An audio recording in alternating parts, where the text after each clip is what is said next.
We ran a service call the other day, and a customer called in and said they had no cooling. And technician got there, unit was completely disassembled. We weren't told that before we went out. Probably one of my pet peeves.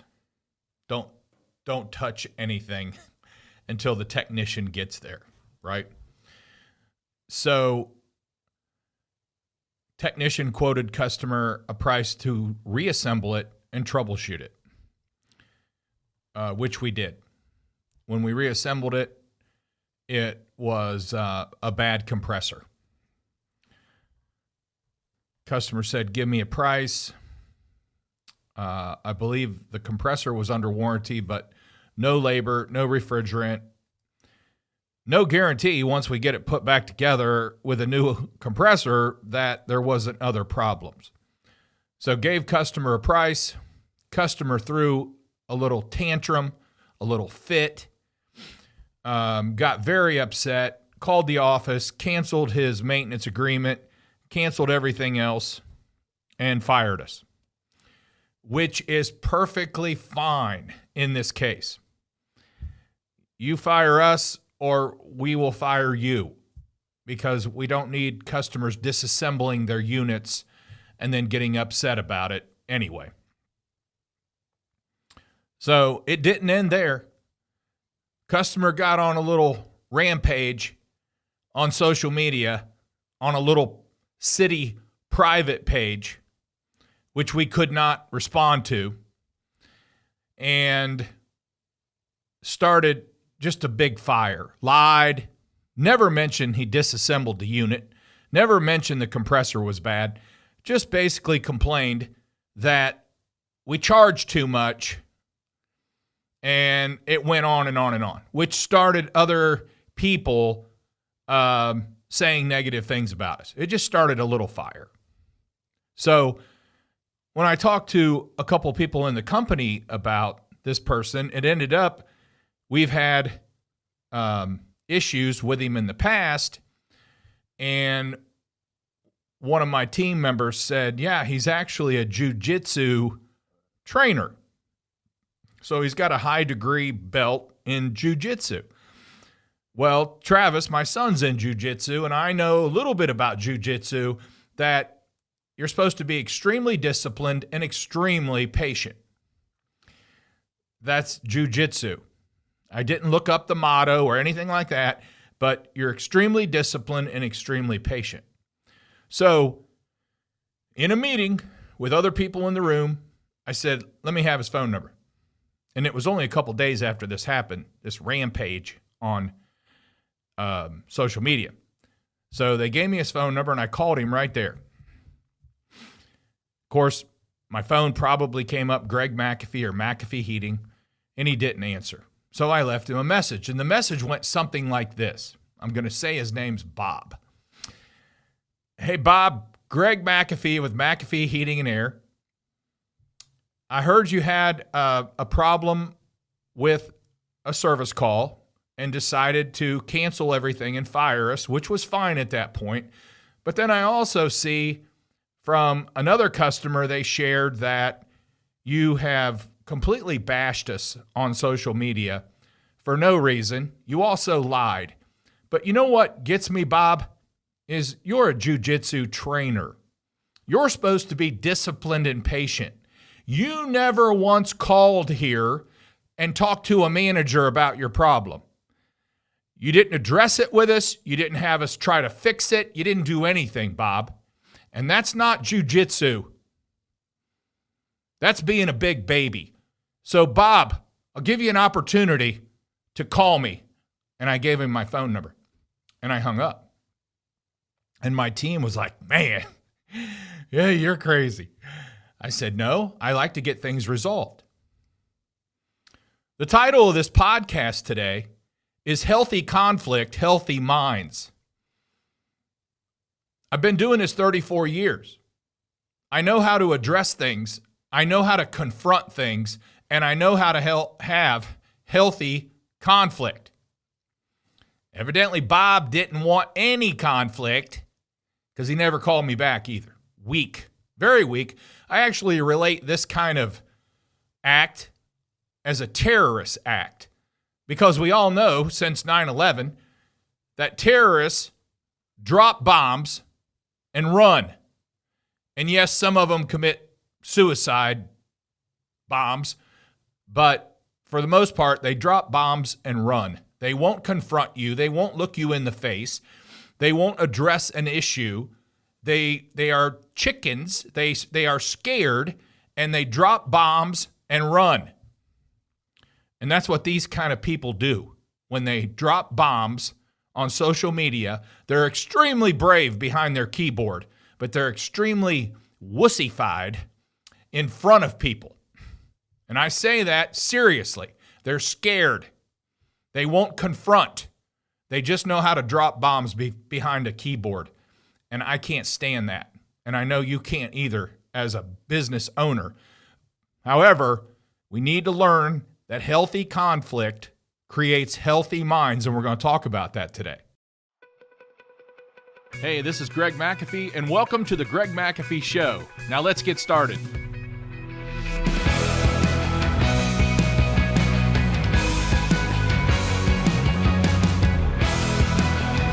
Hey, welcome back to the Greg McAfee Show, where we discuss steps to successful entrepreneurship, how to take your business to new heights, and ultimately follow your dreams.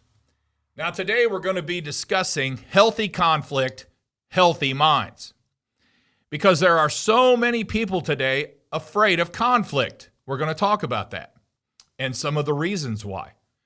But conflict avoidance, get this. Conflict avoidance is the number one killer of productivity and profitability in a small business. I've been business coaching for about 16 years. I haven't coached thousands. I've coached several hundred business owners. And business coaching is tough. It's not for everyone. You know, for those business coaches that just tell you it's about asking questions, no, it's not. I've never had a football coach. I've never had a wrestling coach. I've never had a baseball coach just ask his team questions in order to get better. He told us what to do. She tells you what to do. My daughter had good basketball coaches. They told her what to do and what not to do. And some of them were extremely passionate about it. They were almost military drill instructors about it. Now, I say that to say, you can avoid conflict, and you can, as a business coach, you can avoid conflict, and you can continue to allow your business owner to crash and burn their company, or you can express your opinion knowing that you may have to deal with conflict. And honestly, there's several business coaches that are also afraid of conflict. I would not hire them in a million years. I would not hire them for any price because I want someone to tell me what I'm doing wrong. I want someone to tell me what I should be doing right. And yes, you may get a little conflict from that. I may disagree. I may say we've tried that 100 times. Here's proof. Didn't work. Business coach has to have broad shoulders and ready to take that. And maybe their way's slightly different than what we did. Who knows? But if you don't say something, you know, the business owner's not going to get results. So I never took a class in school on how to balance a checkbook. I never took a class. There was never a class available for that. There was never a class available on how to build teams, how to manage, how to supervise.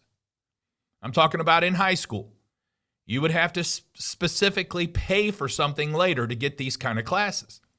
There was never a class on how to deal with conflict. Yet most people have had to deal with these three things their entire life, but there's never a class in school on that. Just doesn't make sense.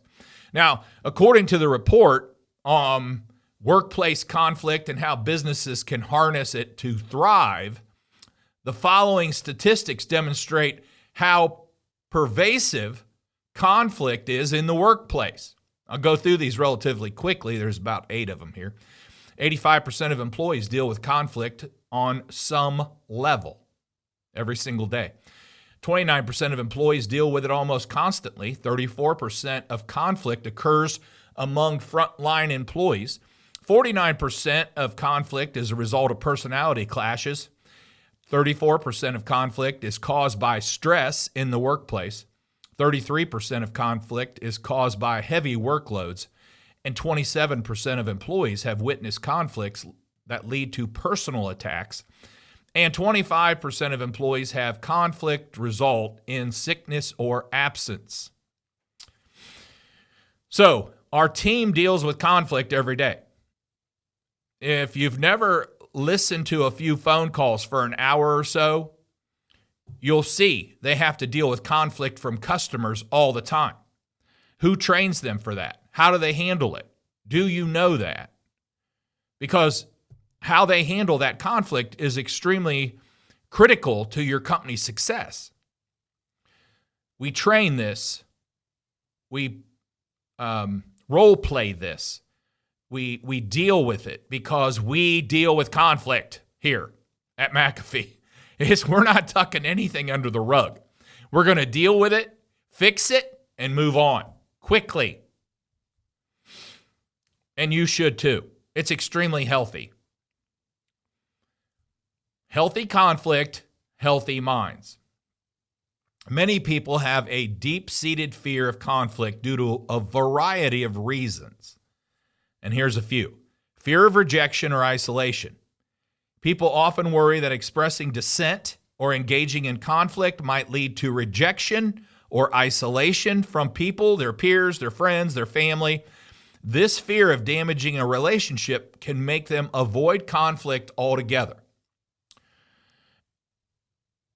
Maybe that's so. I cannot relate to that at all. I just can't. Maybe it's the way I was raised. Maybe it's just who I am. Maybe it's my personality. I don't know. But I am not afraid to isolate or be rejected from bringing up something, addressing something, or fixing something. It's just not in my nature. And it really, as a business owner, it should not be in your nature either. If you want success, if you want to grow, if you want to hire people. Remember what I said the other day? That growing too fast is the number one reason to take you under, even faster than lack of capital.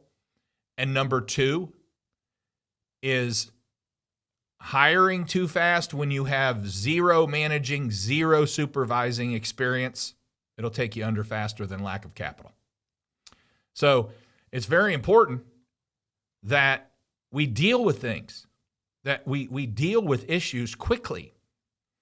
It's very important for your company's sake. And then you've got negative past experiences. A lot of people will not deal with conflict if someone has experienced conflict that wasn't handled correctly, that was poor in their past and resulting in intense arguments, unresolved issue, or personal attacks.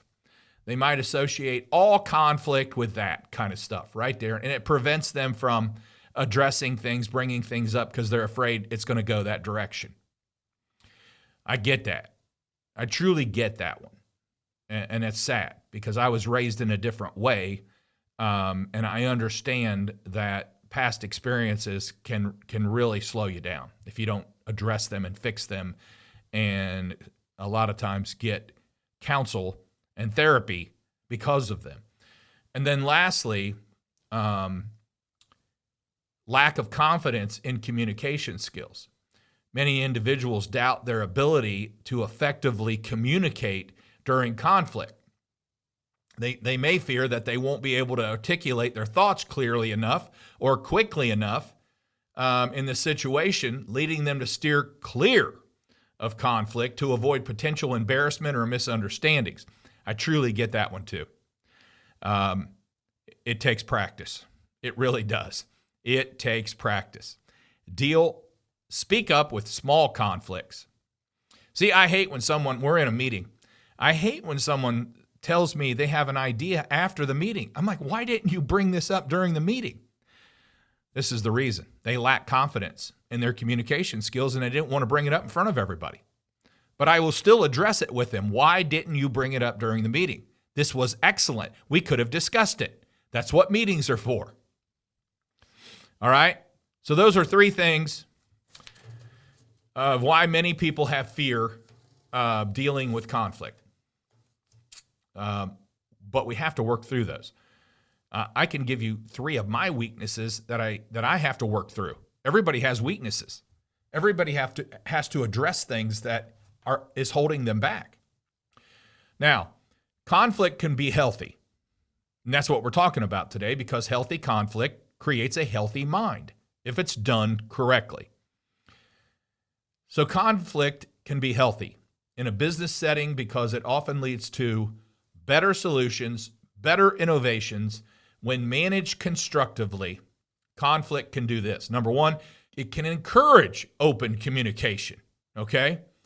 Employees are engaged to voice their true opinions and concerns, leading to more transparent workplace relationships. And individuals who are adept at handling conflict communicate their thoughts and feelings without uncertainty. When you have an open door policy or say anything you want during a meeting, and we don't make anybody feel bad by what they say or making a mistake, it creates an openness, an encouraging open communication, leading to fewer misunderstandings and more productive interaction. Oh, every day of the week. Powerful. Most companies, I say most, many companies don't have this. Many companies, of the hundreds of companies I've coached, don't have this. I mean, like I said before, a lot of times I'll say, are you having company meetings? Well, a lot of business owners don't want to have company meetings because they don't know how to communicate well. What will I say? What will we do in the meeting? What if there's conflict? Guys, you own a business. There's going to be conflict every day if you're doing things right and growing. There's a perfect business, and that's the business before the first employee or the first customer walks through the door. There's your perfect. All right, and then you've got conflict promotes problem solving. Different perspectives can lead to more comprehensive solutions that might not have been considered otherwise. If you don't speak up, you're missing out on opportunities, big time. If your team can't speak up, the company's missing out on opportunities, big time. Most of our best ideas come from our team. I come up with a pretty good one every once in a while over the 34 years, but most of the best ideas come from our team.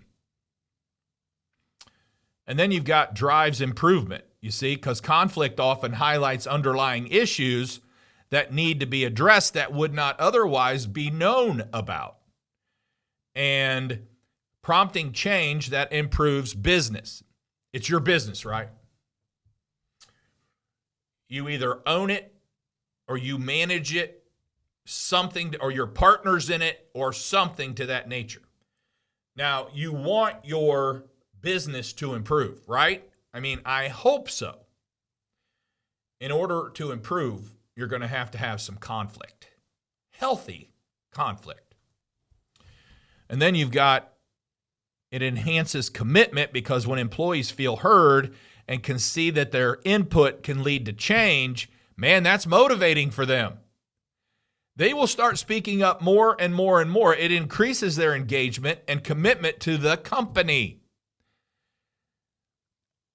When someone new has come here and they've actually seen that their comments or suggestions are heard and then even implemented, they're more likely to have more and more and more of those, and I'll take those all day long. I really will. And then you've got resilience building. Those who are not afraid of conflict, view challenges as opportunities to strengthen their resilience. And then you've got enhanced relationships. So enhanced relationships. By not shying away from the conflict, man, it's so healthy to not shy away from it. Team members demonstrate a commitment by resolving issues and building stronger relationships among themselves. It's powerful. It works. But they've got to see it from you first. If you're tucking everything under the rug and you're hoping it goes away tomorrow, which it never does, and it actually makes things twice as worse, because if it's a customer, they need resolved. It needs resolved. If it's the team member, it needs resolved. If it's a supplier, for goodness sake, it needs resolved. And then, very importantly for a business owner, is leadership development, because successful conflict resolution is the key to a leadership skill. And leaders who embrace and manage conflict effectively are often seen as very decisive and very fair. You might think the opposite. If I get involved in this conflict, they might think I'm mean or I'm not fair or all these kind of words that I can't comprehend.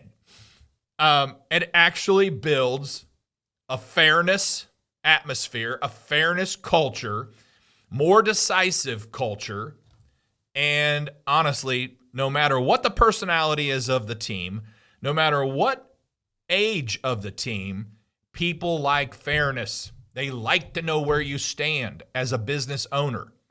They like to know how you think. And they like to be called, believe it or not, they like to be called out and held accountable. Now, does 100% like that? No, but 80% do. And those are the 80% of people you want to keep anyway. Those are the 80% who are producing. Makes sense.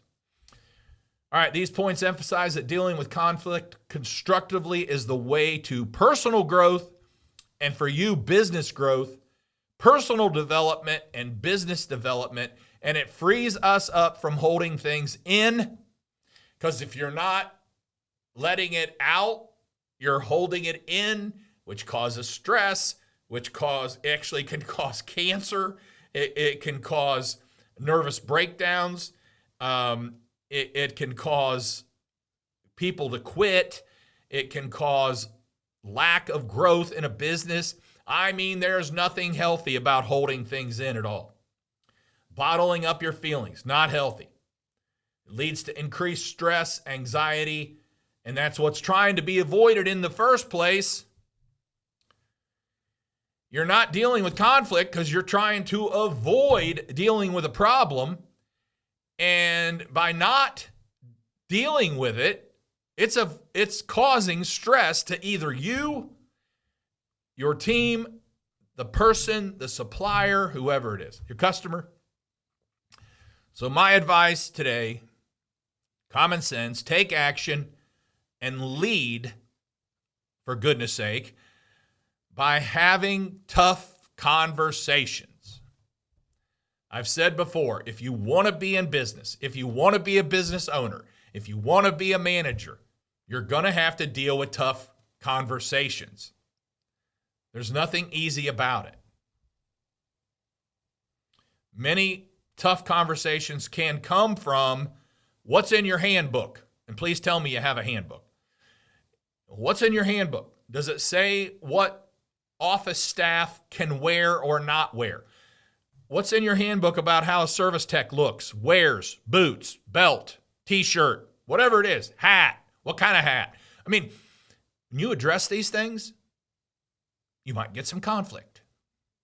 It's your company. You better be addressing them. You better let people know what you expect and what you want. And Mr. Customer, we do charge this. How much is it to replace this? $1,280. What? Are you kidding me? You better teach your team how to deal with conflict. And I'll tell you, I'll give you a quick freebie on this one. How do you address that one? $1,280. Technician, shut your mouth. Agree. Shake your head.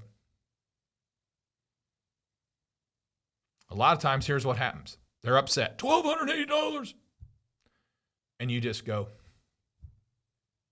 you don't defend your price. You don't say anything stupid. You just listen, shake your head. Because here's what a lot of times will happen. Well, I guess that's not too bad, customer says, because my neighbor just had something fixed and it was $1,800. So I guess that's not too bad. Will that fix it? Is there a warranty for that? You've calmed them down by not saying anything. Just shake your head. And if they continue to go on, sometimes we just agree with them. It is extremely high. Prices are skyrocketing everywhere, and our parts did too. We're not apologizing for a high price. I can't apologize for a high price. My prices are high because we back them up. We give better warranties than anyone else, and we do it right. Our prices are high. I'm okay with that. I am not a nonprofit. I am a for-profit. That's how we do what we do here. Make profit. So anyway, no matter what aspect we talk about, no matter what we talk about in business and break it down each department, I'll give you a conflict example because it's going to be there. Period. It's going to be there. Okay. So went over some good stuff, healthy conflict, healthy minds. Very powerful. Before we wrap up, if you're watching on YouTube, don't forget to like and subscribe below. You can also support this podcast by rating and reviewing on iTunes or your preferred listening platform. Keep listening. I'll do my best to keep challenging you. Don't forget to follow us on Instagram or Facebook at The Greg McAfee Show. No spaces, no underscores. Be sure to tune in next week, and I've got a really cool interview you're going to like. It's going to be extremely powerful for more of the health and fitness again of being a business owner. Be sure to tune in for that. Thanks for listening, and as always, carry on. God bless. Make this day the best day of your life because we're not promised tomorrow. I'll see you next time.